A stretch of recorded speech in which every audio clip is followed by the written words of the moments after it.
Deuxième table ronde de la journée. Alors, c'était sur la question aujourd'hui du numérique dans les temps de visite, pendant les temps de la visite culturelle, avant, pendant, après. Nous, on va s'intéresser cet après-midi au pendant. Justement, allons plonger dans les expositions. Qu'est-ce qui se passe? Comment ces outils ultra performants s'insèrent dans la visite pendant une visite d'exposition? Quel type de contenu ça apporte? Quelle est la plus-value? Quelle est la valeur ajoutée de ces objets pour la visite d'un visiteur? Et puis aussi une autre question qui est l'articulation avec la médiation humaine ou encore la médiation présentielle. C'est une question importante. Comment c'est vécu? Est-ce que c'est vécu en concurrence, en complément? Qui travaille sur le contenu, etc. Donc on va aborder tout ça. Alors cet après-midi, donc on va poser cette question du pendant sur 3 types de musées. Une muséologie d'objets avec le Palais des Beaux-Arts de Lille, avec Florence Raymond, attachée de conservation du patrimoine. Un musée de société avec le musée d'histoire de Nantes, avec Christophe Courtin, responsable du secteur nouvelles technologies. Et puis une muséologie d'idées, qui est celle de centre d'interprétation des sciences, si j'ose dire, parce qu'il n'y a pas de collection, avec la Cité de l'Espace à Toulouse, donc avec Christophe Chaffardon, responsable éducation, et puis enfin à la Cité des Sciences et de l'Industrie, Univers Sciences, avec Claude Farge, directeur des éditions et du transmédia. Donc un petit tour au départ à Lille, on va voir avec Florence Raymond quelles sont vos nouveautés en la matière d'audio-guide ou de vidéo-guide qui accompagnent la visite dans les expositions permanentes. Bonjour, j'ai l'impression qu'il ne fonctionne pas. Si, il faut mettre le micro de près. Oui, donc le Palais des Beaux-Arts de Lille présente aujourd'hui presque un nouveau-né finalement, puisque nous avons mis en place depuis une semaine seulement des visio-guides, des vidéo-guides, on ne sait plus comment vraiment les appeler, en tout cas un audio-guide de nouvelle génération. Qui a été mise en place pour les collections permanentes du musée, à la suite de 2 expérimentations à échelle 1 dans le cadre d'expositions temporaires, notamment au printemps dernier. Donc finalement, comment réfléchir aussi en amont à un projet sur le long terme. La notion de pérennité aussi était un des axes importants du concept. Un concept et un angle, le rapport à la collection, au contenu, à la fréquentation, à la visite, à son confort. Un aspect qui a aussi séduit notre mécène, parce que finalement, au-delà du contenu pour lequel nous attarderons, le projet de Lille a 2 caractéristiques assez intéressantes. Ce projet a été intégralement mécéné par un petit écueilleur rouge que vous connaissez sans doute et qui se nomme la Caisse d'épargne, qui a été sensibilisé et sensible à cette notion de projets certainement liés aux nouvelles technologies, mais de projets innovants, en tout cas mettant à l'état de l'art le Palais des Beaux-Arts de Lille en matière d'outils d'aide à la visite. Un mécène aussi qui a été sensible à la notion de rapport pérenne.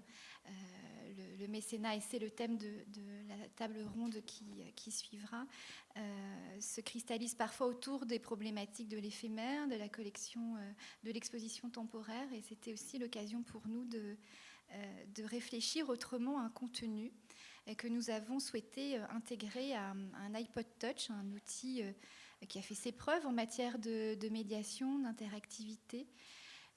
Nous souhaitions un outil léger, tactile, certes, qui nécessite un accompagnement pour un certain nombre de nos visiteurs. Certains sont tout à fait aguerris et les enfants pour lesquels un parcours famille a été conçu n'ont pas besoin d'un mode d'emploi. D'autres visiteurs ont besoin d'un accompagnement par rapport au maniement de l'outil qui a été pensé le plus simple possible, nous l'espérons, qui a été produit par Audio Visite qui est dans la salle, en partenariat aussi avec Signes de Sens, puisqu'il y a un volet important autour de l'accessibilité des contenus en langue des signes. Donc cet outil qui met le musée de Lille à l'état de l'art en matière de contenu intégré dans un outil d'aide à la visite. Nous avons fait le choix de ne pas géolocaliser le visiteur, nous avons fait le choix de ne pas intégrer de QR code, donc peut-être autant d'éléments qui feront réagir mes collègues. Une architecture monument historique qui nous a invités finalement à être très raisonnables dans le type de technologie à adopter.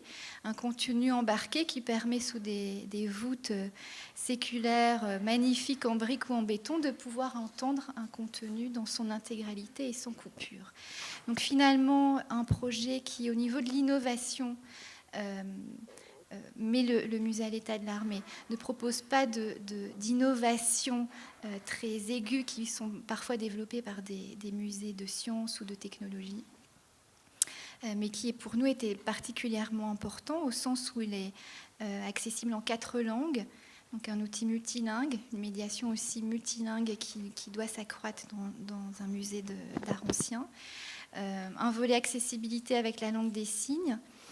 Et puis une autre des caractéristiques importantes de l'outil qui a façonné aussi la manière dont on a conçu le contenu, c'est que le visio-guide est inclus dans le billet d'entrée du musée. Ça, nous y tenions absolument. Comme beaucoup d'institutions culturelles, nos billets d'entrée augmentent. Je crois que c'est aussi un point à évoquer, qui n'est pas la peine de le mettre de côté, mais avec cette logique d'une augmentation finalement du billet d'entrée, comment proposer au plus grand nombre, parce que c'est finalement là toujours notre objectif, comment proposer au plus grand nombre un outil accessible dans son ergonomie, certes, mais aussi dans sa location immédiate, si je puis dire. De la même manière, les applications en lien avec l'outil Alloué in situ pour iPhone et Android sont gratuites elles aussi et ne présentent pas d'extrait uniquement du contenu.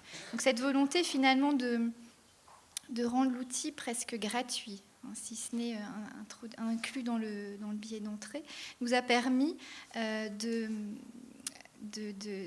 limiter l'étanchéité finalement entre les parcours.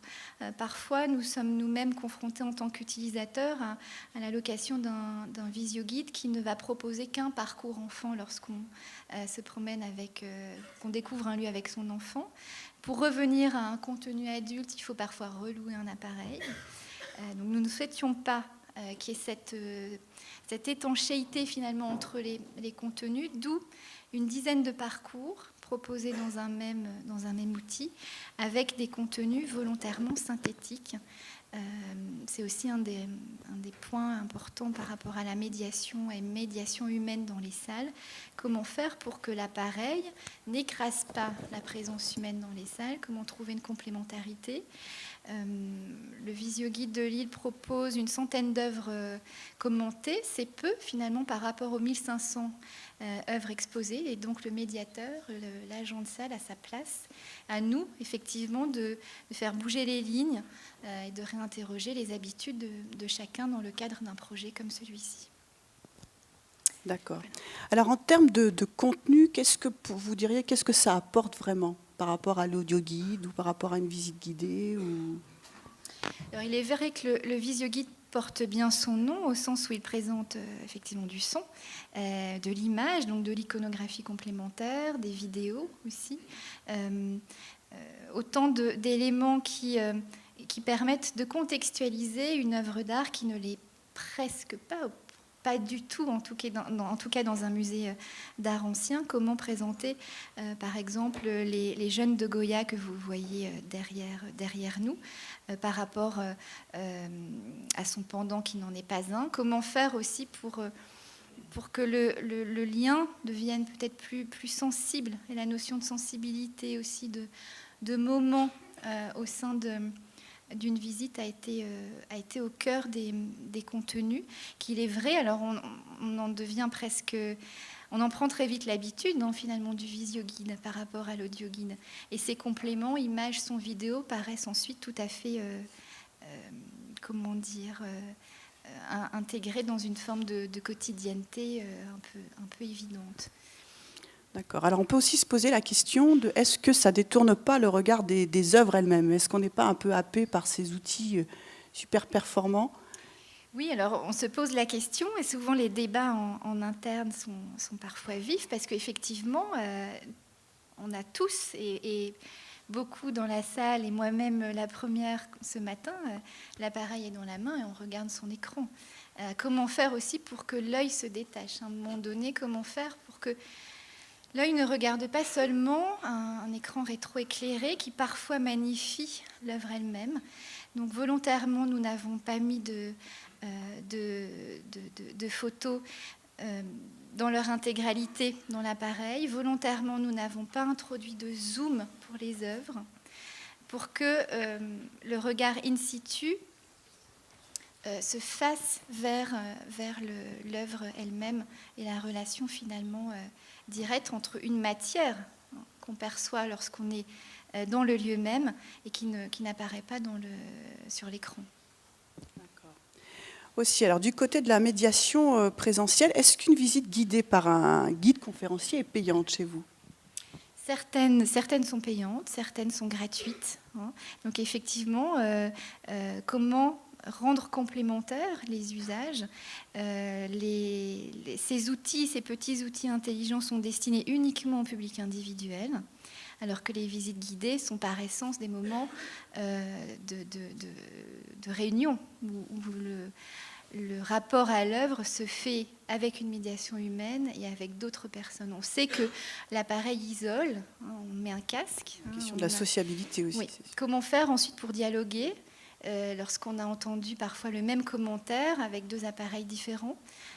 Mais le jeu en fait de la complémentarité entre la médiation en salle, les visites guidées et le visio-guide va se construire petit à petit, et je crois que la concurrence n'existe pas en soi, puisque les publics sont différents entre les visites guidées et un appareil nouvelle technologie, on peut dire ça comme ça.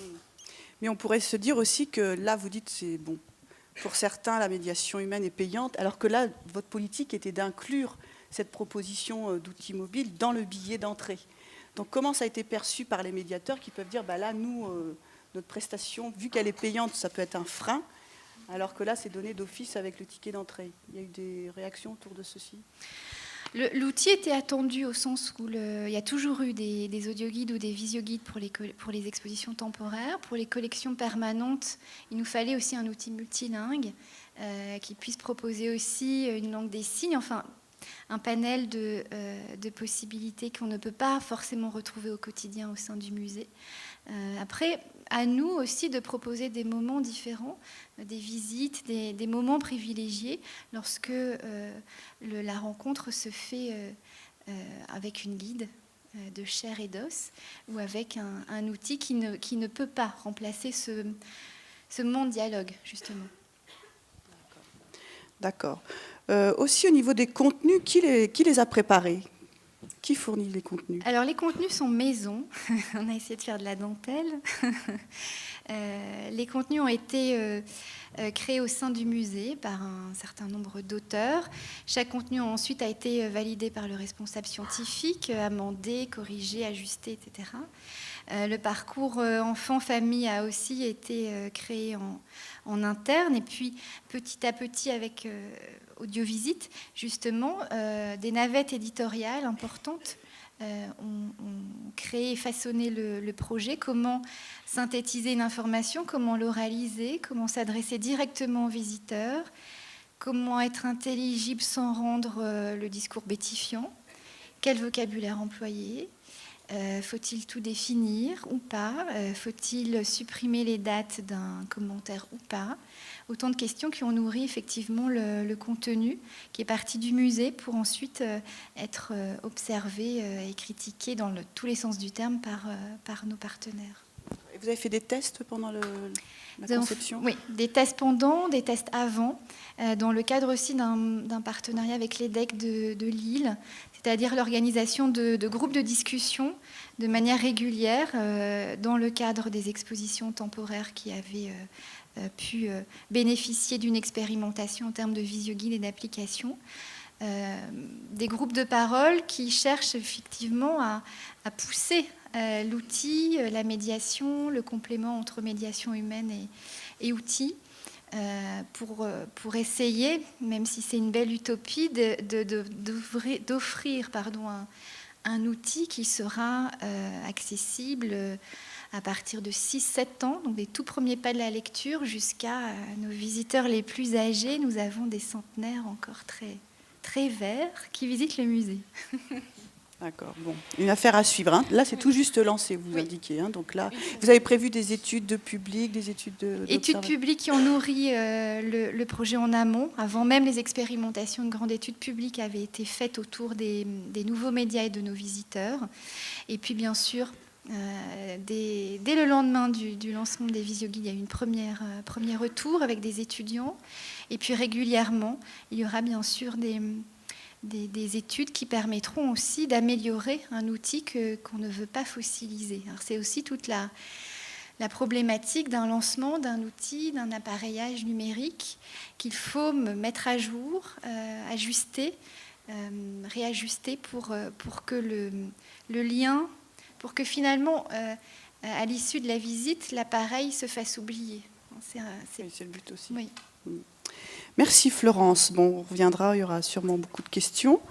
Maintenant, direction Toulouse, avec Christophe Chaffardon. Donc là, avec un nouveau produit aussi pensé dans le cadre d'un projet européen d'aide à la visite. Voilà, donc dans un cadre pour le coup très différent, puisque donc, la Cité de l'Espace... Donc la Cité de l'Espace à Toulouse, pour ceux qui ne connaissent pas, on peut passer la dia s'il vous plaît. Alors je vais peut-être celle d'après s'il vous plaît. Voilà. La Cité de l'Espace, au contraire donc, de ce que nous a présenté Florence, hein, pour le coup c'est un lieu d'abord de médiation scientifique dans un premier temps. C'est un lieu très interactif, c'est-à-dire que les supports de médiation, eux, ils sont déjà interactifs. C'est des audiovisuels, c'est des end zones, il y a du planétarium, il y a beaucoup de médiation humaine, de plus en plus de médiation humaine. Donc déjà, ça fait quand même un paysage particulier pour essayer de voir comment l'application mobile peut s'intégrer dans tous ces supports déjà interactifs pendant la visite. Il y a de l'indoor et de l'outdoor. Donc on a des bâtiments avec des expos intérieurs et puis un parc qui est lui-même un lieu de médiation. Donc comment aussi les applications mobiles dans ce cadre-là, elles peuvent être intéressantes ou pas. Et puis notre public. Donc là aussi, au niveau du public, clairement, on est sur un public, nous, majoritairement composé de familles, sur le public individuel, je parle, puisqu'on s'est beaucoup posé la question de ces applications mobiles sur le public individuel. Bon, et ben, avec des familles, mais comment on fait pour utiliser ces outils-là? À quoi ça va servir? À quels besoins, surtout, ça va répondre? Donc, depuis plusieurs années, on essaie de résoudre un peu ces questions, d'essayer de développer des protos, d'essayer d'avancer. Et puis l'an dernier, on a eu une opportunité d'intégrer un projet européen. Donc la dia juste avant, excusez-moi. Voilà. Donc en février 2011, on a intégré un projet européen qui s'appelle Chess, et dont l'objectif est de justement développer des applications de visiteurs de musées au sens large, en intégrant, on va dire, 3 grandes choses très ambitieuses. C'est d'une part le storytelling. Donc, alors, on va essayer de faire découvrir le musée en racontant une jolie histoire, créer du lien entre les contenus. Le profiling, donc on va essayer de savoir à qui nous avons affaire en termes de visiteurs, quels sont les critères, les paramètres, les besoins de ces visiteurs et essayer d'y répondre spécifiquement. Et puis après, alors là c'est encore plus ambitieux, c'est l'adaptativité des scénarios. C'est-à-dire qu'une fois qu'on vous a proposé un scénario qui correspond à votre profil et à vos critères, et bien en plus, pendant que vous visitez, on va savoir que vous avez besoin d'être redirigé vers un autre scénario parce que vous ne faites pas exactement ce qui avait prévu. Bon. Donc un projet ambitieux, intéressant, très intéressant, de par aussi la nature de ses partenaires. Donc nous sommes 2 sites hôtes et pilotes, le musée Acropolis à Athènes, dans un contexte complètement différent du nôtre. C'est le musée qui a ouvert en 2009, qui est au pied du Parthénon, donc objet archéo, conservation, et puis nous, très interactifs, pas de conservation, et puis différents autres partenaires. Voilà, alors on peut aller 2 slides plus loin. Alors, moi ce que je vous propose, pour aller très vite, c'est de vous livrer un petit peu les questions qu'on s'est posées. Et la première question qu'on s'est posée, c'est OK, utiliser un outil mobile, mais pour répondre à quel besoin? Et pour cela, on a essayé de développer de vraies études de nos visiteurs. Notamment dans le cas du projet Chess, on a l'université de Nottingham qui a mené ce qu'on appelle une étude ethnographique des visiteurs. Ils sont venus pendant une semaine, et là, ils ont étudié de manière ethnographique le comportement du visiteur sur site. C'est-à-dire? Alors, c'est-à-dire, une famille, puisque c'est ce qui nous intéressait le plus, comment se passe la visite, qui fait les choix de navigation, qui décide qu'on va aller à tel endroit ou à tel endroit, où est-ce qu'on prend des photos, où est-ce qu'on s'arrête, où est-ce qu'on éprouve de la difficulté. C'est qui va diriger, par exemple, un des résultats de cette étude, c'est par exemple que c'est toujours dans une famille l'individu le plus jeune qui guide toute la visite. Je veux dire par là, c'est lui qui contraint la visite. C'est-à-dire que si vous avez une famille de 5 avec un enfant de 7, 9 et 13 ans, ben le 13 ans, il va suivre ce que fait le 7. Obligé parce qu'on adapte la visite pour le plus petit. Donc, il y a des choses qui se passent dans ce groupe famille, c'est ce qui nous a appris aussi, ce que nous a appris cette étude ethnographique. Les applis mobiles qu'on pourrait développer doivent aussi peut-être prendre en compte cette contrainte-là. Nous, on est plutôt parti sur de l'outil mobile collaboratif au sein de la famille. C'est-à-dire il y a un iPad ou un iPhone, si c'est l'iPhone du visiteur, par famille. Donc on n'est pas sur des logiques d'écouteurs non plus. On est sur une logique de HP et sur une logique plutôt de collaboration. Donc la première des choses, pour connaître un peu l'objectif pour répondre aux besoins, c'est aussi connaître nos visiteurs, hein, c'est-à-dire le profiling du départ. Parce que là aussi, on sait que les visiteurs, on est tous différents de nos voisins et on veut avoir quelque chose qui correspond à ce qu'on est. Et pas avoir la même visite qui est proposée à tous les visiteurs qui viennent. Non, moi je suis différent, je veux ma visite. Donc, on va essayer de déterminer quels sont les critères, en fait, les paramètres qui peuvent être pris en considération. Le temps. C'est-à-dire de combien de temps disposez-vous, très clairement. Vous êtes là pour 3 heures, pour 4 heures, pour 2 heures. Nous, les journées, les visites durent à peu près 6 heures. La présence des enfants, l'âge des enfants, les thèmes qui peuvent être plébiscités. Est-ce que c'est la première fois que vous venez? Donc, suite à ces connaissances-là, qu'on peut avoir au départ en fait, de la prise en main d'une application, on peut définir un scénario plus adapté. Après, alors, là, on est un peu connexe, tangent à la médiation, mais je pense que c'est quelque chose de très important parce que ça facilite la médiation, c'est la navigation sur site. C'est-à-dire qu'en fait, nous, on a observé qu'il y a beaucoup de mal, les visiteurs ont beaucoup de mal à se repérer en fait, sur le site, hein, à l'extérieur, à l'intérieur. Une fois qu'ils ont acheté leur ticket d'entrée, hein, ils sont dans une queue, ils attendent, ils ne se préoccupent pas de savoir où ils vont aller, ils veulent le ticket. Une fois qu'ils ont le ticket, alors là, on se pose la question de par quoi on commence en fait. Qu'est-ce qu'il faut voir, où il faut aller? Et donc là, on donne des plans, hein, classiquement, et on s'aperçoit que ces plans-là sont toujours très compliqués. Hein. Donc l'idée d'utiliser une application mobile pour aider le visiteur aussi à se repérer géographiquement hein, dans le lieu, ça nous apparaît quelque chose de très important. Et c'est pour ça qu'on a développé aussi des technos de géoloc, donc outdoor, donc GPS, et indoor aussi. C'est-à-dire avec du Wi-Fi triangulé, des méthodes qui sont développées par des boîtes, notamment toulousaines, qui s'appelle Polestar, qui s'est installé à Silicon Valley là, depuis janvier, et qui fait des choses sur la géoloc indoor. Bon, il y a des choses intéressantes, à mon avis, dans nos activités. Donc voilà, ça c'était le deuxième besoin. Excusez-moi. Hein. Après, comme on est un lieu interactif et que nous avons déjà plein de supports qui donnent du contenu, l'idée c'est de proposer par ces applications mobiles, type iPad, un scénario, donc un storytelling, une histoire, pourquoi pas, c'est ce que nous allons faire là sur un proto qu'on proposera fin mai, le journal intime de l'astronaute français. Bon, voilà, Philippe Perrin, c'est un astronaute français qui vit à Toulouse aussi, qui a volé une fois dans la navette spatiale, et bien il va nous livrer son journal intime et c'est ce qui va guider en fait le visiteur au travers de les différents éléments qu'on propose. Voilà. Et l'idée, c'est pas tellement d'interpréter par l'outil mobile les objets ou les éléments interactifs qui s'auto-interprètent très bien eux-mêmes, puisqu'ils ont de l'interactivité. Le but, c'est de créer du lien thématique entre ces éléments. Autre besoin qui nous paraît important, c'est... Alors on a quand même quelques objets, hein, on n'est pas que dans l'interactif pur, on a une superbe maquette Ariane 5 échelle 1 dans le parc, on a une station Mir, on a différentes choses comme ça. Bon, évidemment, ces objets muets peuvent très bien être interprétés pour le coup et parler grâce à ces applis avec la réalité augmentée. Donc là aussi, on va essayer des choses pour fin mai autour de la réalité augmentée avec les partenaires allemands qui nous développent tout ça.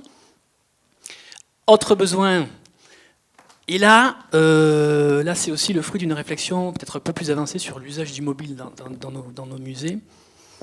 Et ça aussi, c'est lié aux études de visiteurs. C'est-à-dire, est-ce qu'en fait, cet outil-là, il ne va pas nous permettre de capter...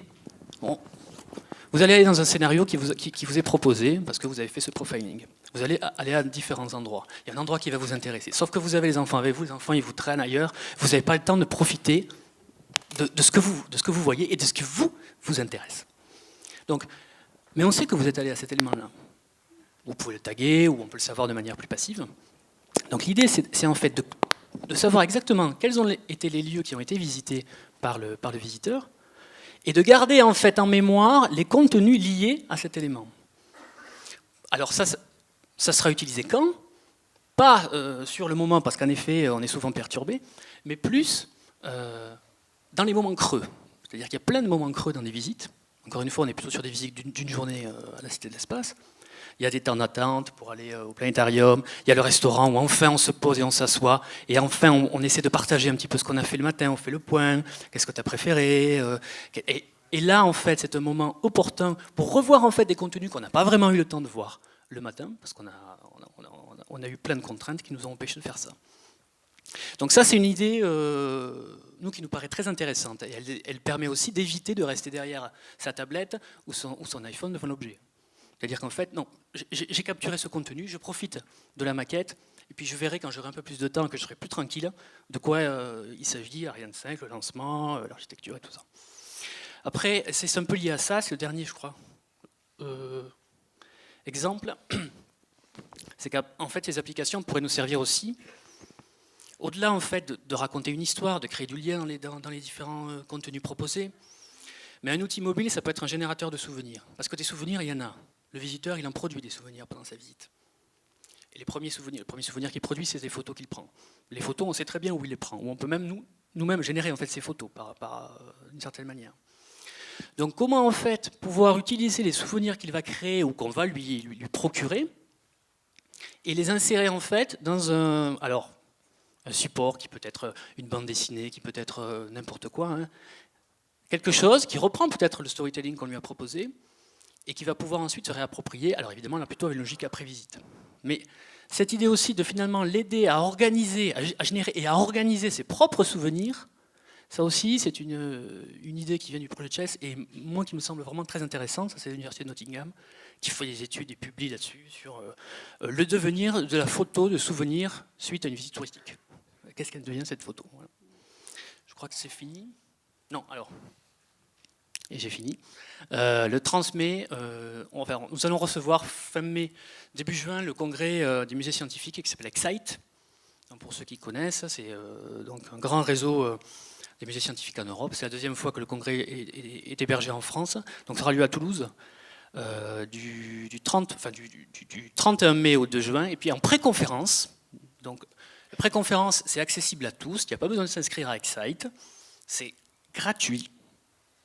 C'est le 30 mai et on a 60 places et on va faire un workshop autour du projet de Chess, Designing Interactive Mobile Experiences, et aussi du prototype, de ce que je vous ai un petit peu montré là. On va avoir un prototype iPad qu'on va proposer en fait aux participants du workshop de tester l'après-midi et de faire un retour d'expérience immédiat. Voilà. Très bien. Alors, ce qui est intéressant dans votre projet, entre autres, c'est l'étude ethnographique là, que vous évoquez au départ sur les temps de visite, comment s'organise la visite. Et là, vous dites, on va utiliser les temps morts, les temps calmes, pour justement redonner du contenu.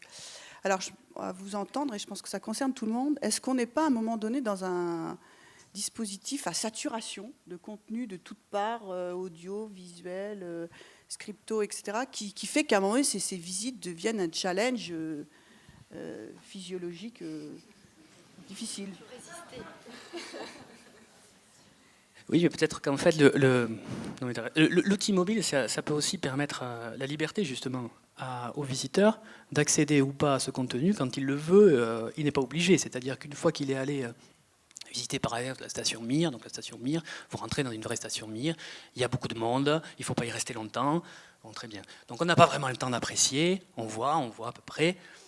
On ne sait pas très bien comment ils vivent, comment ils se lavent dans l'espace, comment ils mangent dans l'espace. On voit ça furtivement, mais enfin, on se fait une idée, on ne sait pas.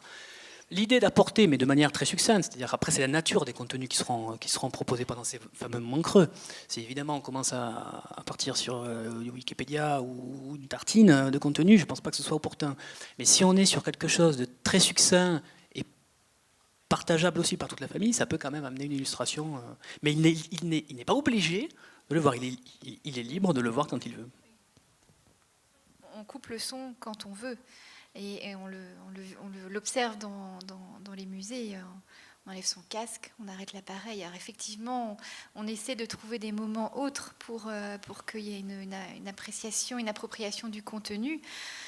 On conçoit des parcours thématiques, des parcours de déambulation avec des jalons de visite. On sait pertinemment que le visiteur peut le faire à rebours et composer selon son libre arbitre son propre parcours. Mais c'est vrai que la saturation est une notion importante, alors que le musée, mais une cité des sciences ou de l'espace peut proposer un moment aussi autre, prendre le temps aussi de faire autre chose que de courir, de prendre du temps pour soi, de compter les minutes autrement aussi, et jusqu'où finalement peut-on intégrer des usages contemporains de nos habitudes un peu frénétiques dans des moments où on souhaite aussi proposer autre chose. Ça, c'est... Oui, puis cette idée aussi, beaucoup, c'est des produits effectivement peu familiaux qui intéressent et les parents et les enfants, et on voit que vous pensez beaucoup aux parents qui souffrent avec les enfants. Mais alors aussi une autre question par rapport à la présence des écrans, parce que on sait très bien que justement nos enfants sont un peu happés par tout ce monde des écrans et qu'on essaye de trouver quelques espaces dans lesquels justement on pourrait être un peu libéré de ces écrans. Est-ce qu'on ne retombe pas un petit peu dans justement cette proposition-là, alors je sais qu'il y a certains musées, comme le musée de Barcelone, etc., qui disaient justement, dans les musées, on doit revenir à l'expérience réelle, au rapport réel des choses, et les écrans, on les laisse à la maison. Moi, j'ai peut-être une première remarque, et c'est peut-être plus général finalement, c'est là ta question, mais c'est général par rapport au thème de cette table ronde. C'est vrai, il ne faut pas, encore une fois, il y a déjà des contenus interactifs, et on en rajoute encore une couche, et on rajoute encore un écran là où on ne croyait pas en voir, où il y en a déjà, parce qu'il y a plein d'audiovisuels aussi proposés. Mais notre analyse, nous, elle est un peu que ces outils mobiles, ils ont pour nous un fort potentiel, plus quelque part de service en fait aux visiteurs, plus que de pourvoyeurs de contenu pur.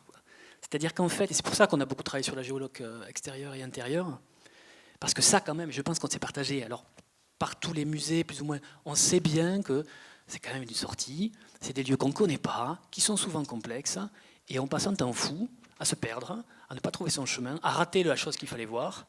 Le soir, on revient, on dit « Ah, mais tu as vu la pierre de lune, là ?»« Ah non, j'ai pas vu. »« Ah, mais t'as pas vu ça, c'est ce qu'il fallait voir. »« Ah, mais j'ai pas vu. » Donc, du coup, est-ce que c'est pas, en fait, un moyen de permettre, en fait, aux visiteurs d'organiser leur visite, d'optimiser d'une certaine manière leur visite, pour avoir plus de temps pour autre chose, du coup aussi, pour partager davantage, alors en famille ou pas. Donc c'est pour ça que l'écran, il est là, il peut apporter du contenu quelquefois, ou des informations, ne serait-ce qu'un plan, c'est-à-dire que là, très concrètement, l'usage du plan géocontextualisé, géoréférencé, ça je pense que c'est l'avenir dans des musées, en tout cas qui ont une superficie importante. C'est-à-dire que là, plutôt que d'avoir un plan papier, d'avoir un plan interactif. Oui, ça, je pense que cette question de repérage, on le retrouvera là pour la question de la Cité des Sciences. Dernière question, Christophe, dans la même lignée, c'est par rapport à la médiation humaine. Comment les médiateurs, eux, est-ce qu'ils sont impliqués dans ces projets-là? Comment ça s'articule avec l'offre de médiation, moi je dis plus présentielle? Alors, à la Cité de l'Espace, nous, on propose encore des visites guidées. Donc ce n'est pas forcément très commun dans un lieu interactif, Science Center. On fait des visites guidées, beaucoup à cause d'un parc extérieur qui dispose de différents objets. Et puis on propose de plus en plus, parce que c'est clairement une demande des visiteurs, des démonstrations, des ateliers, je dis souvent type Palais de la Découverte, parce que souvent c'est cette référence que les gens ont, enfin feu Palais de la Découverte, mais disons des choses assez, assez interactives, assez manipulatoires, expérimentales. Et l'idée en fait de ces outils mobiles, c'est peut-être de faire disparaître petit à petit la visite guidée telle qu'elle est, c'est vrai, pour redéployer en fait la médiation humaine là où elle apporte le plus, à notre sens, hein, c'est-à-dire vraiment sur de l'expérimental, sur de l'atelier pratique, plus que sur une visite guidée telle qu'on l'entend encore maintenant, et qui peut-être être judicieusement remplacée en partie par ces outils-là, quoi. Donc c'est un redéploiement en fait de la force, disons, humaine des animateurs sur plutôt de l'expérimental, du pratique. D'accord, c'est intéressant, ça va creuser. Alors, passons maintenant sur un musée de société, un musée de territoire. Alors, musée d'histoire de Nantes, avec Christophe Courtin, qui là va nous parler pas d'un outil nomade, mais plutôt d'un élément d'exposition multitouch. Oui, au risque de paraître rétrograde, je vais parler d'un élément in situ et pas de mobilité. C'est vrai qu'au musée d'histoire de Nantes, je ne sais pas si mon micro fonctionne.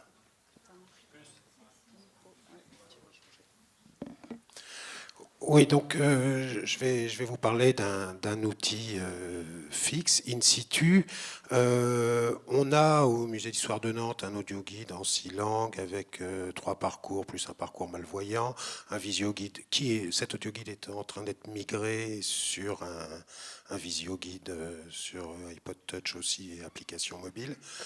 On a un visio-guide en langue des signes. Disons que pour le visiteur individuel, l'offre est déjà assez bien cernée. On a par ailleurs des équipes de médiation très importantes, 16 médiateurs à plein temps, des visites gratuites, d'autres payantes.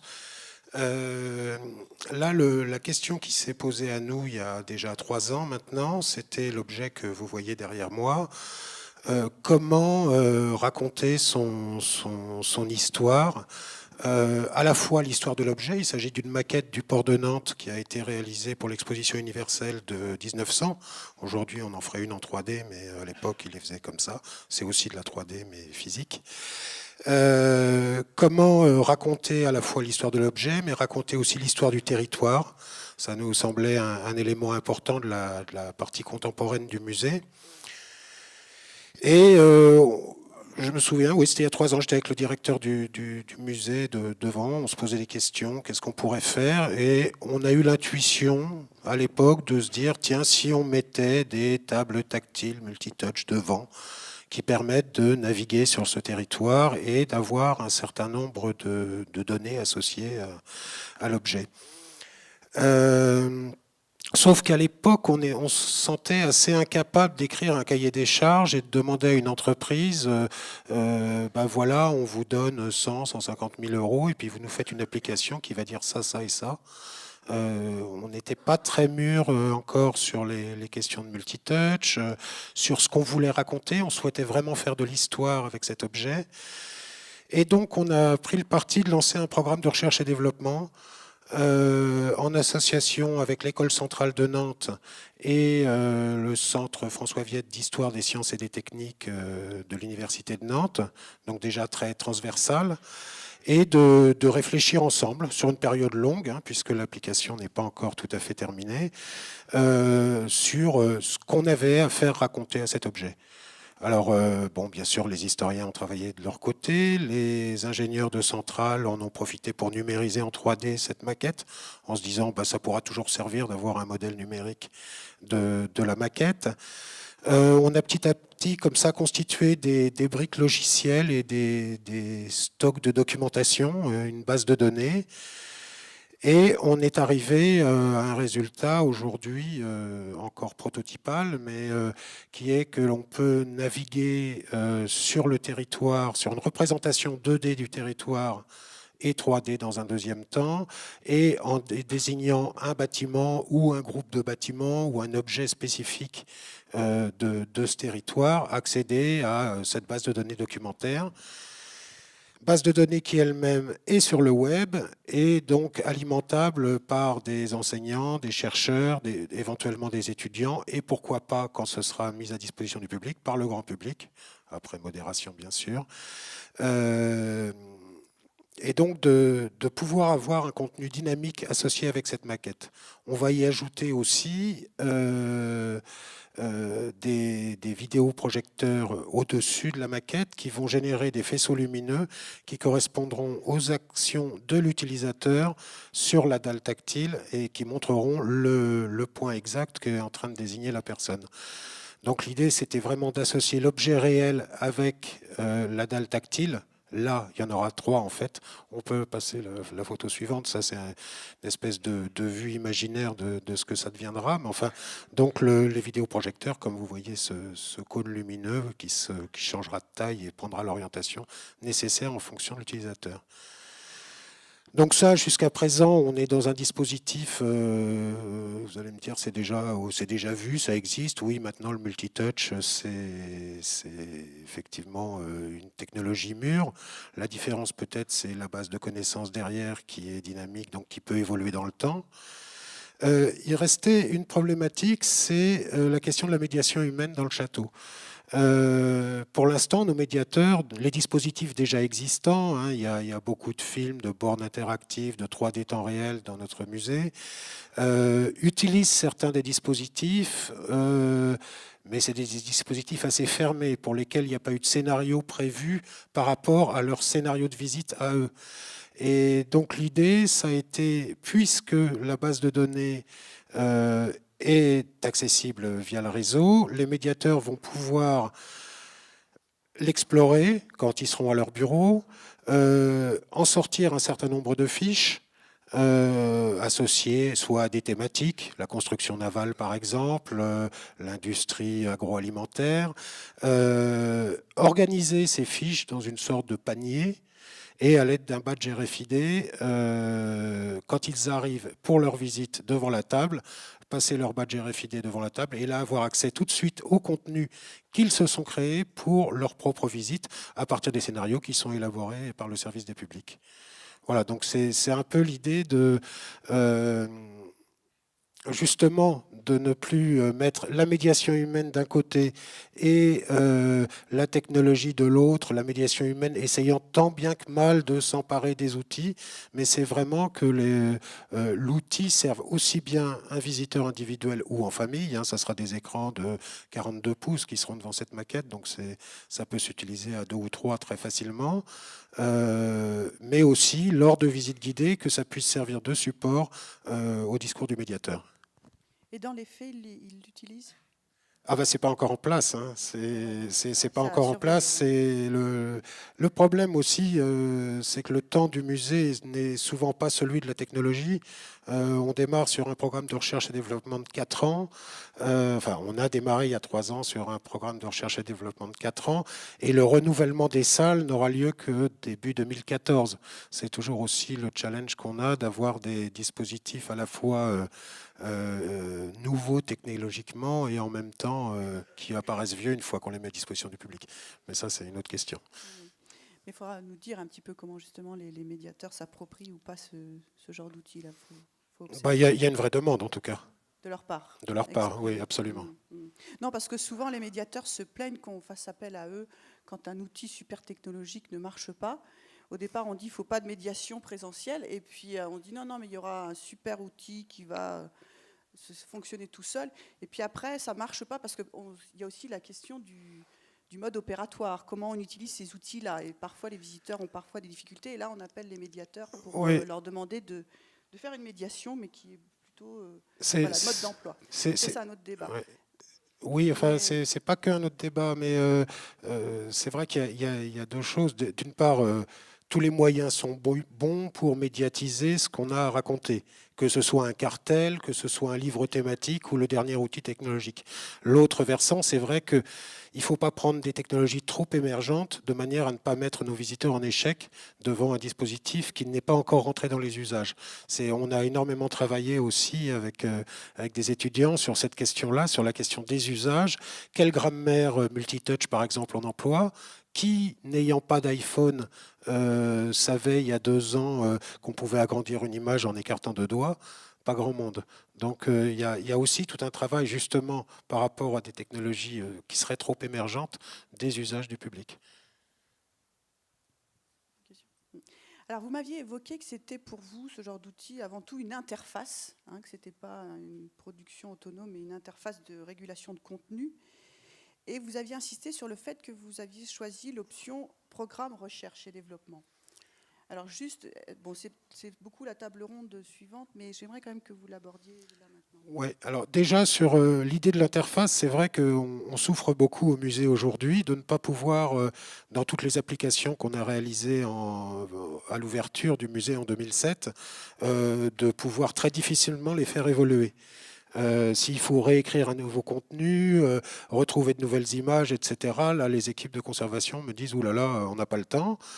Et donc l'idée, c'est vraiment d'associer toutes les applications qu'on fait à partir de maintenant. Ce sont des interfaces de présentation de données qui sont dans une base de connaissances, ce qui permet deux choses. D'abord de la faire évoluer dans le temps et surtout qui permet du transmédia, c'est-à-dire que rien ne nous empêche après, dans un an ou deux, après la présentation de ça, d'en faire une application mobile, de la géolocaliser et de permettre aux personnes qui seront dans la ville de Nantes d'accéder aux données qui sont sur cette base. Donc c'est aussi une question très prosaïque d'économie d'échelle. On ne va pas refaire. La vraie difficulté, en tout cas dans notre musée, c'est les contenus. C'est de récupérer ces contenus, de les mettre en forme. S'il faut refaire tous les contenus à chaque fois qu'on veut faire une nouvelle appli, c'est pas possible. Donc ça, c'était la première chose. La deuxième partie de votre question sur le programme de recherche et développement, je l'ai abordé tout à l'heure. À l'époque, on était incapable de faire un cahier des charges, donc on s'est dit réfléchissons d'abord et réfléchissons pas seuls. Et ça nous a permis aussi de répartir l'investissement, même si au bout du compte, ça nous coûte plus cher qu'une simple commande à une entreprise. Ça nous a permis de répartir les coûts dans un plan pluriannuel d'investissement et donc de les amortir sur 4 ans, quoi. Très bien, merci. Alors, on va s'intéresser maintenant à une institution voisine, la Cité des sciences et de l'industrie, avec l'arrivée assez récente de Claude Farge. Donc là, c'est sur l'exposition Les Gaulois. En effet. Bonjour à tous. Propos liminaire, pardon, je sais que ce n'était pas polémique. Donc le Palais de la Découverte est bien vivant. Non seulement il est bien vivant, mais en plus ce dont je vais parler en est l'illustration parfaite. Donc j'espère vous démontrer par l'exemple que le savoir-faire, notamment des gens du Palais, sert énormément la Cité des sciences et de l'industrie. Donc ce dont je vais vous parler brièvement, puisque c'est des dispositifs peut-être moins compliqués à décrire que ceux qui ont été évoqués, d'ailleurs c'est pour ça que je me passe de présentation PowerPoint, il s'agit d'une web app que nous avons mis en place il y a un peu moins de 2 semaines, enfin 15 jours, pour l'exposition Gaulois qui avait commencé un peu avant. Donc là on parle du pendant, mais c'est une web app qui avait déjà été construite sur le avant, puisque dans les affiches par exemple dans le métro, il y avait déjà un QR code qui permettait aux gens, via leur mobile, de flasher le QR code et d'avoir accès à des informations, un teaser, des informations pratiques sur l'exposition. La brique supplémentaire qu'on a rajoutée, c'est le pendant qui nous occupe, à savoir que pendant l'exposition, les gens vont pouvoir avoir accès à des commentaires, des audio-guides tout à fait traditionnels. La particularité de cette web app, c'est les serrures, si vous voulez, qui permettent d'avoir accès à ces contenus. Nous avons 3 chemins d'accès pour l'utilisateur sur ces contenus, à savoir de manière traditionnelle rentrer une URL qui leur est indiquée en début d'exposition. Deuxième passerelle, là encore assez traditionnelle, les QR codes. Donc tout au long de l'exposition, à 14 endroits choisis, particuliers, se trouve un QR code que l'utilisateur peut flasher avec son mobile. Et grâce à cela, il a accès à l'audio-guide dédié en particulier à l'élément d'exposition. Et la 3e serrure que nous avons mise en place, c'est la technologie NFC, qui est assez peu répandue pour l'instant. Mais justement, tout ce que nous essayons d'installer avec cette web app, c'est avant tout une étude d'usage. C'est-à-dire que face au champ des possibles du numérique, on a beaucoup parlé de besoins, évidemment, nous avons tous ces réflexions là-dessus. Voilà, on avance dans nos réflexions, on a vraiment envie de proposer une offre mobile cohérente, pérenne au sein de la Cité, et pour nous, cette première expérimentation est extrêmement importante. Donc voilà. Je vous avais promis que c'était court, voilà, c'est court. Hein. Il y a plein de questions, non ? Ouais. D'accord. Alors, par rapport à... Il y a beaucoup de choses qui ont été faites dans ce sens-là avant à la Cité. Qu'est-ce que ça apporte en plus, ce nouveau dispositif ? Alors, il y a beaucoup de choses qui ont été faites à la Cité de manière extrêmement éclatée, disparate. Je me renseigne, donc je parle sous l'autorité de... Nous avons plein d'éminents spécialistes ici, Jean-Pierre Chemin, Roland Topalian, tout ça sous l'égide de Joël de René, qui est un peu le penseur de tout ça. Depuis 1998, sur la Cité même, il y a eu 5 expérimentations vraiment mobiles. Au Palais de la Découverte, je crois que c'est depuis 1998 que déjà non pas 98, 2008 j'imagine, des choses qui sont téléchargeables via QR code. Donc en fait, c'est pas du tout un aboutissement d'une démarche, c'est la solidification d'une réflexion. Tout ça s'inscrit, pour être très concret, dans la réorganisation que nous avons avec la création d'Universcience, le rapprochement du Palais et de la Cité. Pourquoi tout à l'heure je disais que typiquement le Palais était une vraie valeur ajoutée dans le cadre de ce genre de production, c'est que c'est une production qui a été imaginée il y a longtemps à la Cité, mais qui a été aussi produite concrètement avec les équipes du Palais. Donc il y a aussi un vrai savoir-faire qu'on hérite de ce rapprochement entre les deux entités. Donc tout ça pour dire que ce n'est pas un aboutissement, mais c'est une sorte de pivot de réflexion par rapport à la mobilité. Vous avez parlé de géolocalisation indoor, nous avons évidemment cette réflexion. Nous avons parlé de plein de choses, d'études des besoins. Donc c'est vraiment le moment charnière pour nous, dans le cadre aussi de la restructuration en interne. Donc je représente la direction des éditions et du transmédia. C'est une entité nouvelle qui a été créée donc, il y a 3 mois, qui vraiment a vocation à construire cette offre numérique transversale pour les publics. Je ne sais pas si ça répond à votre question. D'accord, mais vous dites alors l'aboutissement de la réflexion, vous parlez de la géolocalisation, quels sont les autres éléments forts de ces années de réflexion justement? C'est tout. Non, il y a plein de choses un peu compliquées et secrètes. Mais, bon, d'accord. vous allez être très déçus après. Non, mais c'est plein de choses. On parle de ça. En fait, on a la chance aussi, Roland qui est ici présent, est l'inventeur chez nous de Visite Plus. Donc on voit bien qu'il y a, on a aussi une tradition par rapport à Visite Plus d'imaginer la relation entre l'exposition et le visiteur. Donc on a dit avant, pendant, après, c'est-à-dire des espaces de dialogue. C'est interagir avec des chercheurs qui peuvent répondre par la suite. On parlait tout à l'heure d'emmener l'exposition chez nous par la suite sur des sites dédiés. C'est des choses qui ont déjà été mises en place dans le cadre du web classique. Et on voit très bien que maintenant la technologie mobile se démocratisant, l'année prochaine visiblement le nombre de mobinotes dépassera celui des internautes. Donc ce genre d'outils qu'on a pu déjà créés ici vont pouvoir se démultiplier. Donc il s'agit, là encore je vous dis, on ne réinvente pas la roue, mais c'est vraiment consolider l'existant, des expérimentations qu'on a pu faire au fil des ans. Je parlais de Visite Plus, je parle d'expériences qui ont pu être faites sur déjà des mobiles qui ont pu être prêtés dans des expositions, etc. Donc là, il est temps maintenant, la technologie le permet, de consolider tout ce qu'on a appris pendant les 15 dernières années et de le proposer au public. C'est compris dans le billet? Oui, enfin, c'est d'autant plus compris dans le billet, c'est que les gens apportent leur propre mobile. Donc, on va pas. C'est peut-être une bonne idée d'ailleurs.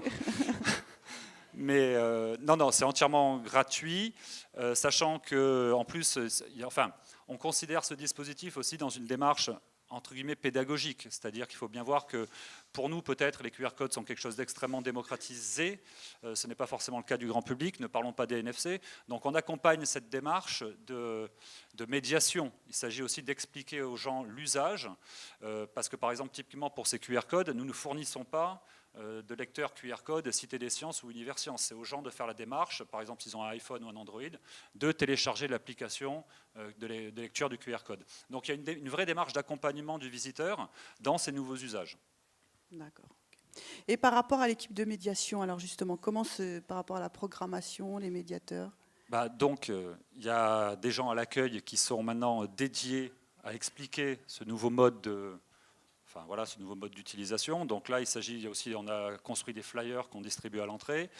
Et après, vraiment, on conçoit ça de manière parallèle à l'offre qu'on a toujours pu avoir à Universcience ou à la Cité des Sciences. C'est-à-dire que pour nous, la médiation est évidemment un des cœurs de notre activité. Le Palais de la Découverte est forcément associé aux démonstrateurs publics avec les grosses machines derrière qui nous fascinent. Donc il est absolument hors de question de remplacer l'humain par le numérique. Je rejoins un petit peu ce qui a été dit tout à l'heure, c'est vraiment une couche de service. Et pour tout vous dire, les pistes qu'on travaille, là je pense à un copyright, Eric Lapie, qui est un commissaire chez nous extrêmement féru de numérique. On a beaucoup parlé de réalité augmentée. Le genre de pistes qu'on peut travailler, c'est non pas de réalité diminuée, mais c'est de réalité simplifiée. C'est-à-dire, on a parlé tout à l'heure de profusion de contenu partout. C'est-à-dire, moi-même étant visiteur, de temps en temps, je ne regarde pas toujours les cartons et je culpabilise de ne pas regarder les cartons et je me dis, bon, donc on voit bien que rajouter encore une surcouche d'informations, ça peut être effectivement un plus, mais ça peut être aussi une frustration. Pour celui qui n'a pas le temps de tout voir, mais aussi pour celui qui n'a pas le mobile. Enfin voilà, il y a tout un tas de problématiques extrêmement complexes à se poser. Donc on va essayer de construire une offre qui soit dans le sens de la simplification et non pas de la profusion. Un des enjeux. Bon, je pense que maintenant on va passer aux questions avec la salle. Donc est-ce qu'il y a des questions? On va pas bien. Vous avez 4 exemples différents. Ouais, c'est un peu dur en début d'après-midi. C'est vrai, c'est vrai. Alors une question, voilà, à gauche. Bonjour, Laurent Bouviajam, cabinet Ourouk. Une question sur les QR codes en indoor, donc dans le cadre d'une exposition, d'un parcours quelconque. Ça marche ou ça marche pas? Techniquement ou en termes d'utilisation? Techniquement, on connaît les éventuelles limites si on n'a pas téléchargé l'application, si le réseau n'est pas bon. Mais est-ce que mais l'usage, en termes d'usage, est-ce que vous avez des retours? Parce que j'ai remarqué quand même que ça se multipliait, pas forcément chez vous d'ailleurs. C'est en train de se multiplier à l'envi. C'est vrai que c'est pas compliqué, ça fait un peu high-tech dans le décor. Est-ce que ça marche? Est-ce que ça sert à quelque chose? Est-ce qu'il y a des retours? On va être extrêmement transparent. Ça a été lancé il y a 15 jours. Je parle sous contrôle de Jean-Pierre, mais je crois qu'il y a eu 500 accès sur ce fameux site. Donc c'est très facilement vérifiable parce qu'on voit qui est entré sur le site, la web app. Ce qui représente, on a vu par rapport au nombre de visiteurs, c'est 1 visiteur adulte sur 15. Donc on n'a pas encore fait l'étude de voir par exemple avec le nombre d'audioguides qui pouvaient être loués traditionnellement dans les musées. On va mener ce genre de réflexion, mais il est clair que c'est justement parce qu'on se pose ce genre de questions qu'on a fait cette démarche. Il n'est absolument pas évident que les QR codes aient vocation à se démocratiser. C'est une vraie question.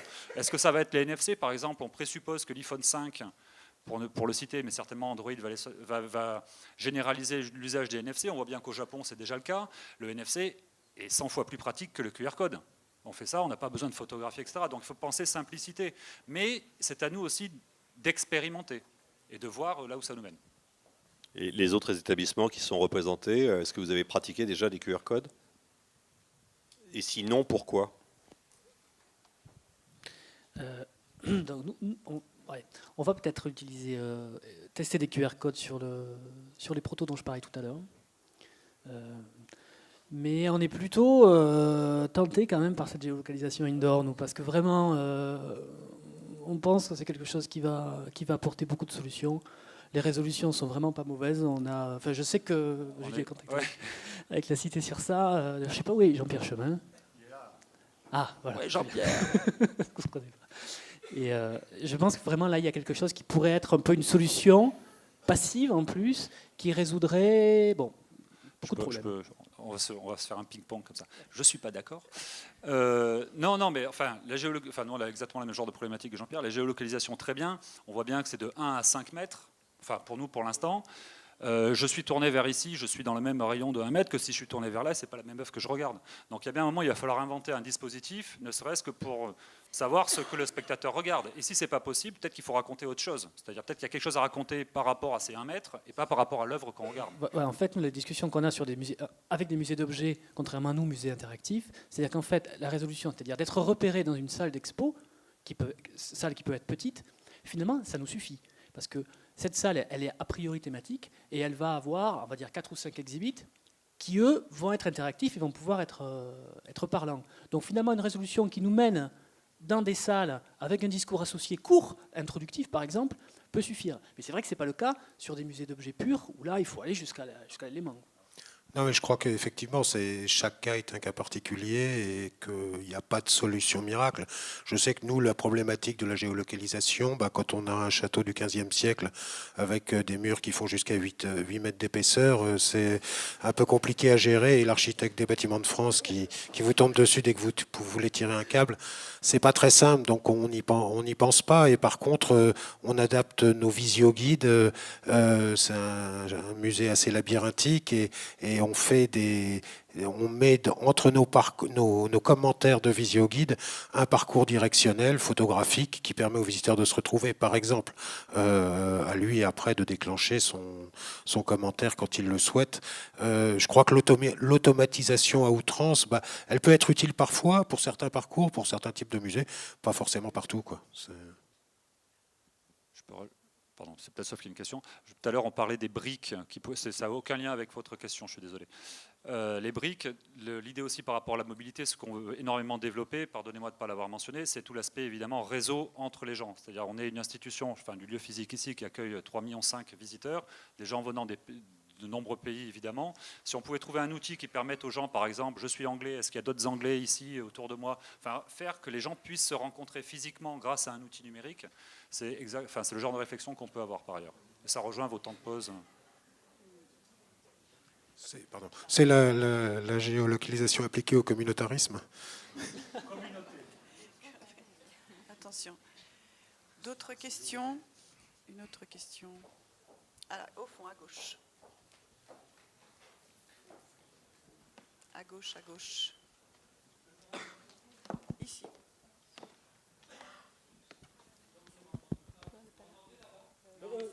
Un petit peu. Il faut que ça soit enregistré, monsieur. Merci beaucoup. Là, ça marche? Non, ça ne marche pas. Allez-y, c'est bon. Si, c'est bon, parfait. Merci. Et oui, je crois que par rapport au contenu, nous avons là deux exemples, deux cas des... Vous ne m'entendez pas en bas? Un peu plus fort, s'il vous plaît. Bon, j'essaie de parler plus... Oui, ça va mieux, c'est parler plus fort. Donc, nous avons par rapport au contenu deux exemples qui sont extrêmement intéressants et un peu contradictoires, qui nous intéressent, sinon tous très nombreux dans cette salle, je pense. C'est le cas de la cité, où on est dans l'interactivité, où les contenus sont fabriqués, si j'ai bien compris, en même temps que les outils de médiation. Donc, il y a une cohérence parfaite, ou on tend en tout cas vers cette cohérence parfaite. Et à Nantes, c'est complètement différent. C'est peut-être un cas plus fréquent, puisque j'entendais M. Courtin tout à l'heure nous dire que quand il a besoin d'adapter des contenus, les personnes capables de le faire, conservateurs, etc., sont déjà submergées par tout un tas de tâches et ils n'ont pas le temps matériel pour adapter les contenus à l'évolution des technologies. Alors, donc, ma question, c'est pour Christophe surtout, est-ce que tu as l'impression que cette difficulté matérielle d'adapter les contenus, ça peut gêner le développement de nouveaux outils? Non, moi je trouve que c'est une chance au contraire parce que ça nous évite de nous précipiter sur la première technologie venue dont on ne sait pas si elle va finir par être adoptée par le plus grand public. L'histoire du numérique est truffée de fausses bonnes idées qui se sont cassées la figure au bout d'un an ou deux. Moi, ma direction, quand elle me dit on fait un nouveau dispositif, il faut que le matériel il dure 5 ans et que le contenu il dure 10 ans, j'ai pas le droit à l'erreur. Donc le fait qu'on mette un peu de temps à obtenir les contenus fait aussi qu'on va réfléchir à 2 fois avant d'adopter telle ou telle solution technologique. Pour faire une transition, j'espère qu'on n'a pas fini, mais vers la table ronde suivante, ça veut aussi dire malheureusement que ça nous coupe de partenariats avec des opérateurs téléphoniques ou autres qui, eux, sont beaucoup plus pressés et souhaitent nous vendre au plus vite le tout dernier truc qui va faire un buzz et qui va leur permettre de communiquer sur la richesse de leur contenu possible, qui sont en fait nos contenus. Mais par contre, voilà quoi. Moi, je préfère réfléchir, prendre le temps de réfléchir et prendre le temps d'utiliser des technologies qui sont vraiment adoptées par le public, quitte à paraître un peu rétrograde. Après, par rapport à ça, par rapport à cette idée aussi, comment utiliser l'outil mobile peut-être pour renouveler les contenus, c'est quelque chose qu'on n'a pas évoqué là, mais c'est vrai que d'avoir sur un fond permanent d'exposition un outil qui vient en fait avec une couche superficielle, c'est-à-dire qui ne touche pas à la muséo, mais qui vient apporter un scénario qui peut changer, qui peut être thématique et puis qui peut évoluer d'une année sur l'autre, c'est-à-dire que grosso modo avec le même fond permanent, on peut raconter des choses différentes et faire vivre une expérience de visite différente grâce à ces outils mobiles. Et ça, au niveau aussi modèle économique, c'est intéressant, quoi. Si on arrive aussi à faire découvrir autrement, de manière différente, grâce à ces outils, les mêmes expos.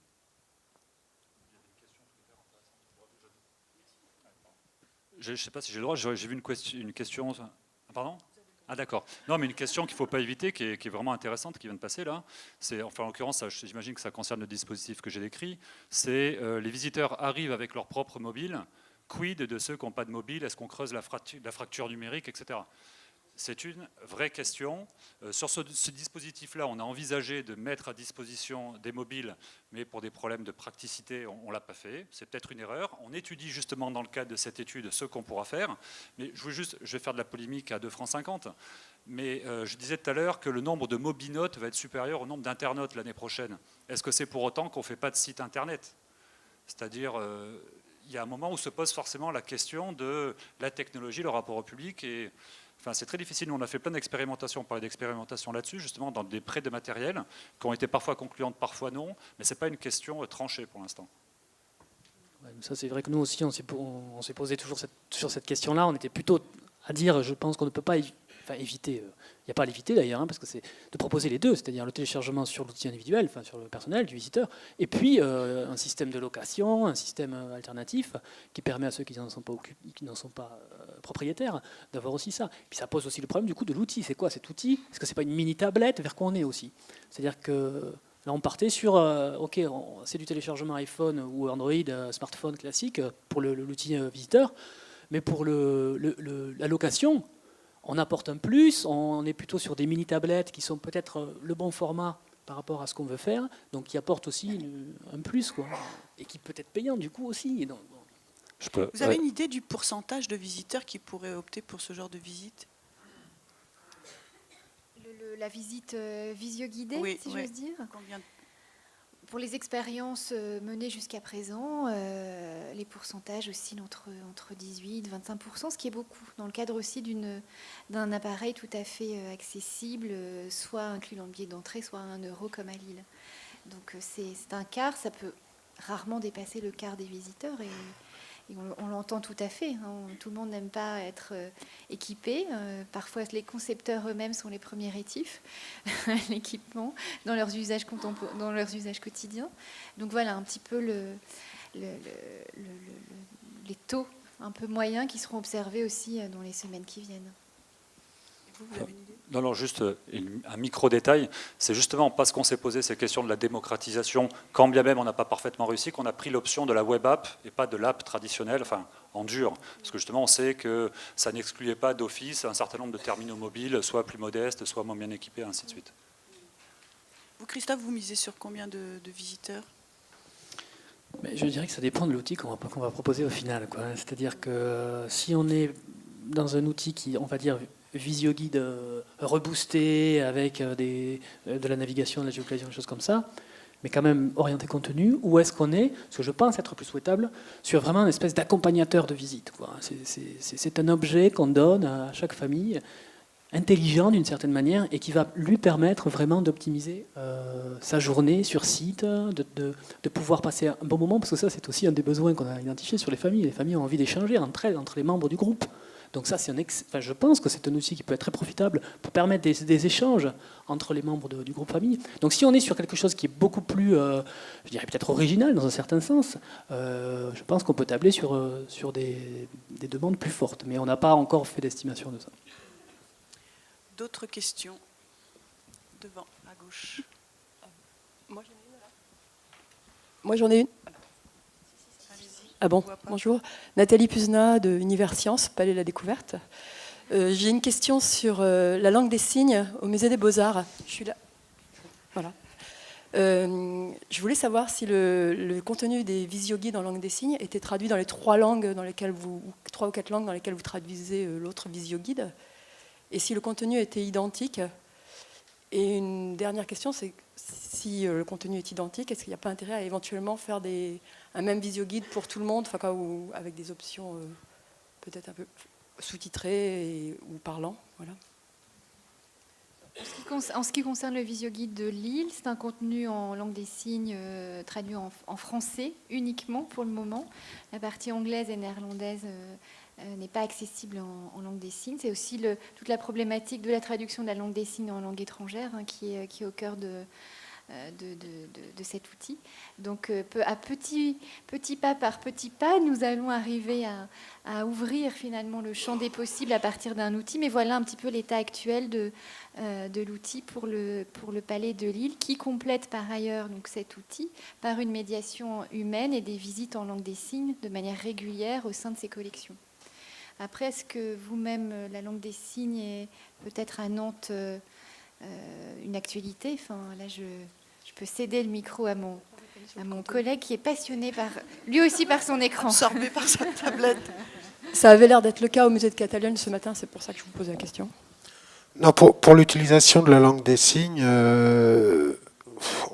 nous on a produit ce visioguide il y a 6 mois, 8 mois. Il est en service depuis le mois de mai dernier, non, ça fait presque un an. Mais on s'est forcément contenté de la LSF. Je dis forcément parce que déjà il y a une vraie problématique qui est quelle langue des signes on prend. Nous, dans un musée d'histoire, on a été obligé de travailler avec des associations de sourds pour créer un certain nombre de signes qui n'existaient pas et qu'on ne voulait pas épeler lettre par lettre. Comment parler de la place du Bouffay à Nantes en langue des signes, par exemple. Il y a des vraies problématiques de cet ordre-là. Et donc, il y a eu un gros travail avec des associations locales de sourds. De passer à une LSI, pour nous, ne semble pas encore pertinent, en tout cas. Et en termes de médiation, de médiation du contenu, c'est le même propos, juste simplement traduit, ou les supports complémentaires?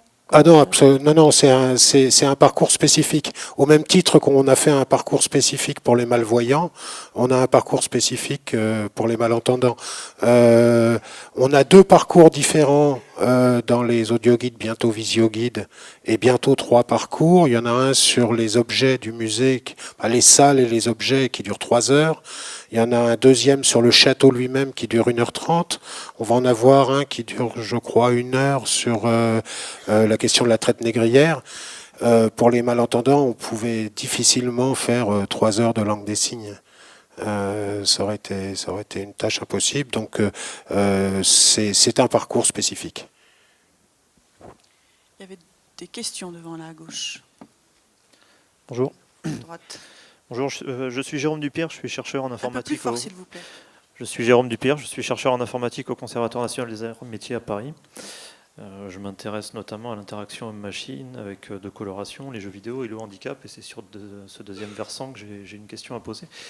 J'ai bien compris que l'iPod Touch était l'objet qui avait conquis beaucoup d'institutions en termes de plateformes audiovisuelles. Peut-être me trompe, mais est-ce qu'on n'a pas exclu de fait la population aveugle par ce choix de plateforme, et généralement de plateforme tactile? Pour nous, on a choisi l'iPod Touch pour une raison simple, c'est qu'on pouvait facilement décliner des applications téléchargeables derrière. En revanche, on a un audioguide pour les aveugles et pour les malvoyants. On a d'autres moyens qui sont pas forcément technologiques, mais tous les moyens sont bons, de médiatiser des choses auprès des malvoyants, des objets à toucher, des cartels en braille, des livres thématiques en braille aussi à l'intérieur du musée. Donc on peut pas se contenter de réfléchir de manière mono-support quand on s'adresse notamment au handicap. Mais pareil aux différentes catégories de public d'ailleurs. Nous, on constate que par exemple les bornes interactives conçues de manière un peu traditionnelle sont majoritairement consultées par des plus de 60 ans, alors que la 3D temps réel est majoritairement consultée par des moins de 30. C'est pas pour ça qu'il faut faire les deux, c'est pas pour ça qu'il faut faire la même chose sur 2 supports, mais après c'est la question des usages dont on parlait tout à l'heure. D'autres questions? Bonjour, pardon. Élise Dumonteil du ministère de la Culture. J'avais une question un peu globale pour vous 4. Savoir, on parlait de la pérennisation de la restitution des contenus. Je suis là. Donc la pérennisation de la restitution des contenus. Est-ce que vous êtes tous passés dans les normes W3C, à savoir RDF? Contrôle. Tout va bien. Alors, oui. Non, mais quand il s'agit d'applications in situ, la question du W3C se pose pas vraiment. Si on parle d'applications Internet, c'est la moindre des choses quand on fait un site, il me semble. Oui, non, mais on parlait de la pérennisation, justement, et de ne pas utiliser des outils qui demandent justement une restitution des contenus qui soient uniquement que pour cet outil, mais qui pourraient être réutilisés avec n'importe quel outil. C'est pas avec n'importe quel outil, mais je sais que par exemple, nous, tous les développements qu'on a fait autour de notre dispositif de table tactile relié à une base de données qui est sur le web, etc., tout est en open source.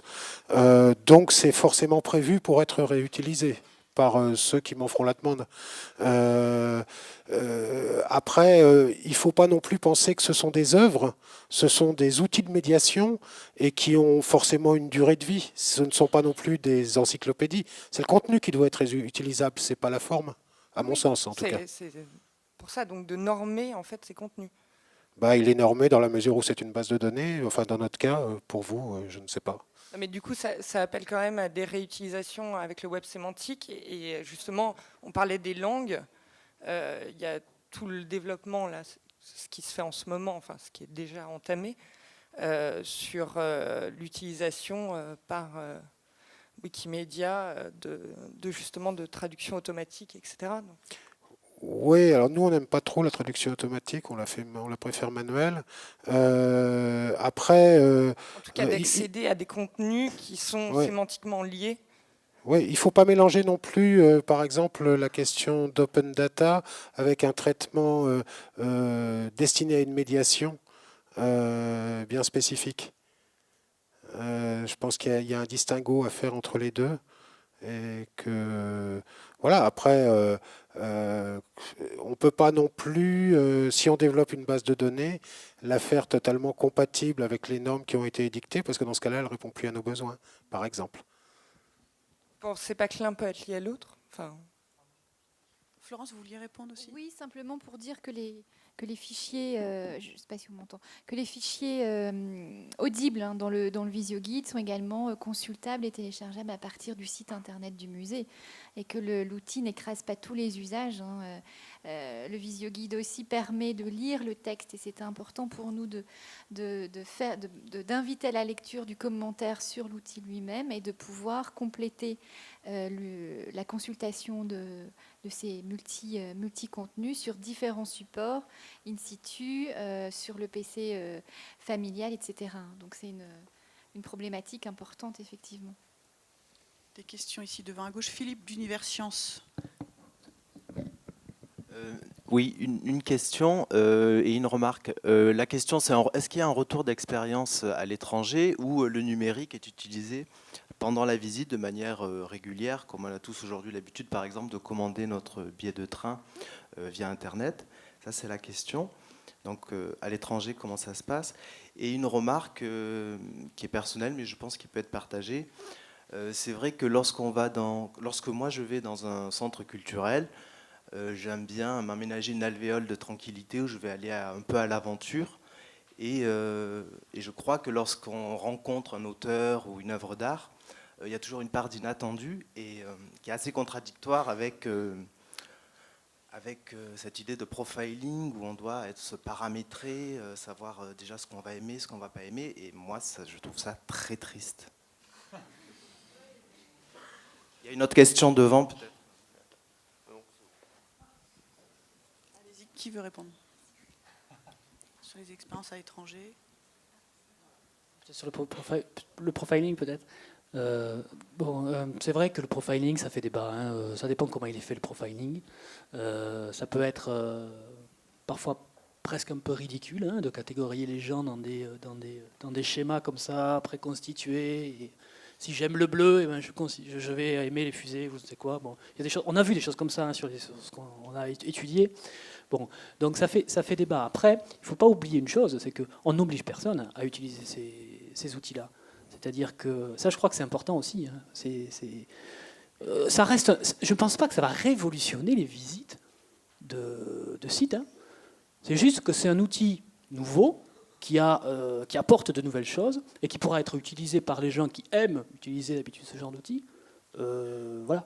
Je pense qu'après, il y aura une catégorie de public dont vous faites partie sûrement, qui ne voudra être tranquille et visiter la manière dont il veut, comme on sait qu'il y a des gens qui n'utilisent jamais de plan et qui veulent découvrir par eux-mêmes sans savoir où ils sont.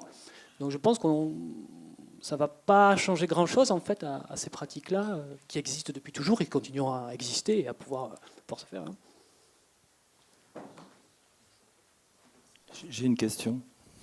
Ici. Donc je me présente, je m'appelle Olivier Legage, je fais partie d'une société qui s'appelle Remu, qui développe des applications mobiles immersives en réalité augmentée audio. Et justement, ce type de dispositif nous intéresse comme espace d'expression artistique aussi, parce que finalement, c'est le fait de pouvoir choisir de ne pas écouter ou d'écouter un contenu, ça permet aussi, pourquoi pas, de proposer à des artistes de s'exprimer dans ces espaces, ces nouveaux espaces que sont ces applications mobiles. Et c'est aussi une pratique qui tend à se développer, en tout cas nous on essaye.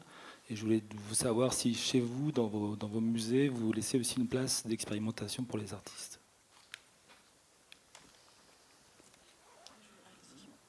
Je veux bien répondre en disant que c'est un souhait de notre part. On a déjà eu l'occasion d'en discuter ensemble.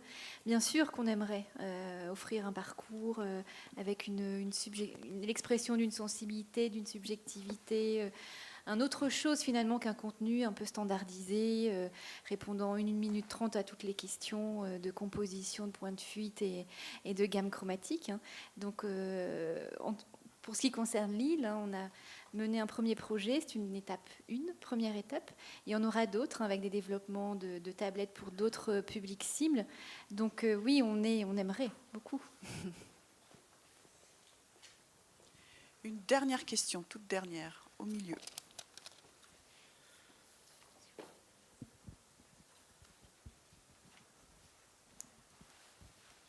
Bonjour, Julie Aurier de Signe de Sens. J'avais à la fois un témoignage et une question à vous poser. Un témoignage sur la question des écrans dans les musées. Parce que souvent la question qui émerge est que comment finalement éviter que l'enfant, le public, passe son temps sur l'écran et ne profite pas des œuvres. On a juste, nous, fait une étude exploratoire, un petit échantillon, mais en comparant justement un groupe d'enfants qui faisait une visite sur iPad et un groupe d'enfants qui suivait une visite avec un médiateur sur les mêmes contenus. Et on s'est rendu compte qu'effectivement, il y avait beaucoup plus d'interaction avec la tablette qu'avec les œuvres dans le cadre de la visite sur tablette, mais que l'appropriation était meilleure. Donc, jusqu'en peut-être intégrer cette notion-là quand on parle de crainte ou quand on a en tout cas ce frein de regarder les écrans dans le musée, se poser la question de qu'est-ce que ça peut aussi apporter en termes d'appropriation et d'apprentissage. Donc ça, c'était juste un peu en complément de la question. Et la deuxième remarque et question que je me posais, c'est comment on se rend compte que les nouvelles technos aujourd'hui sont autant de serrures ou de nouveaux moyens d'accès à des contenus et à la valorisation de ces contenus. Mais comment ces nouvelles technos modifient, vous, vos méthodes de conception des contenus, puisqu'on se rend compte que la transposition, c'est-à-dire prendre des contenus existants et les mettre dans les nouveaux canaux ou dans les nouvelles technologies, a une limite. Est-ce qu'aujourd'hui, vos pratiques de conception de médiation ont été modifiées et est-ce qu'il y a des nouveaux métiers du coup, qui rentrent dans les musées, dans les équipes de conception multimédia? Grande question. Allô? Non, juste, moi aussi, à moi de répondre par une question. C'est l'appropriation, ça veut dire quoi? Comment vous l'entendez en fait? L'appropriation, donc c'était un protocole sur les enfants. Donc l'appropriation, on l'a mesurée notamment par la captation vidéo et photo, donc par l'analyse de posture, et puis par le graphisme, c'est-à-dire qu'on a fait dessiner les enfants suite à leur visite sur ce qu'ils avaient retenu. Et donc il y a un chercheur, notamment d'un laboratoire de sciences de la communication, qui travaille depuis un bout de temps sur cette analyse et qui a analysé à la fois les choix des couleurs et les dessins. Et en fait, plus il y avait de dessins d'items en lien avec les contenus de la visite qui étaient redessinés, plus, c'était une de ces hypothèses, plus il y avait une meilleure appropriation, une bonne appropriation du contenu de la visite. Ok, alors peut-être dans ce cas-là, je vais peut-être vous apporter le point de vue éventuellement de ma direction. Si appropriation, ça veut dire intellectualisation, ça veut dire un peu ce que vous décrivez, c'est-à-dire le côté cognitif. On ne peut que partager ce constat-là. Nous, ce qu'on peut constater aussi dans une exposition comme Gaulois, c'est que le fait de voir des médiateurs physiques creuser le sol, expliquer comment se font les choses, etc., peut-être que l'enfant retiendra moins dans le détail, mais nous, on prend le pari que c'est encore plus important parce que ça va lui donner, au niveau du cœur, si vous voulez, c'est-à-dire son allant émotionnel, va être beaucoup plus fort par le concret. J'imagine que quand on parlera de peinture, c'est exactement la même chose. Après, j'en profite pour répondre à la deuxième tranche de questions. Juste en réponse, en fait, nous, on ne défend pas du tout, en tout cas, les nouvelles techno par rapport à la médiation humaine, mais je trouve que c'était intéressant de mettre ça en pendant, c'est-à-dire que regarder une tablette dans un musée, c'est pas contradictoire avec apprendre des choses sur les œuvres. Voilà, c'est non pas contradictoire, mais souvent ça aide. Mais et juste le deuxième point, parce que là, en l'occurrence, la direction s'appelle Transmédia, celle dont je m'occupe. Donc, vous parliez de nouveaux métiers, de nouvelles façons de concevoir des contenus. Mais c'est effectivement un chantier qui s'ouvre à nous. On n'a pas identifié de métier en tant que tel, mais il est clair que dans le mode de production, maintenant, c'est beaucoup plus concerté, si vous voulez, entre les gens qui vont produire l'audiovisuel, les gens qui vont produire pour tablette, les différents corps de métiers qui auparavant étaient un peu isolés les uns les autres, pour essayer de construire on parlait de storytelling, un storytelling ou une narration transversale qui touche les différents supports. Mais là encore, c'est en construction, mais c'est une réflexion qu'on mène. D'accord. Alors, à l'Observatoire de l'OCIM, on est preneur de toutes ces études de public pour les capitaliser, les valoriser, etc. N'hésitez pas à nous faire passer ces informations. Je remercie à mon niveau les intervenants d'avoir participé à cette table ronde. Puis je souhaite bonne chance à vos nouveaux dispositifs, parce qu'à chaque fois, ce sont des nouveaux dispositifs.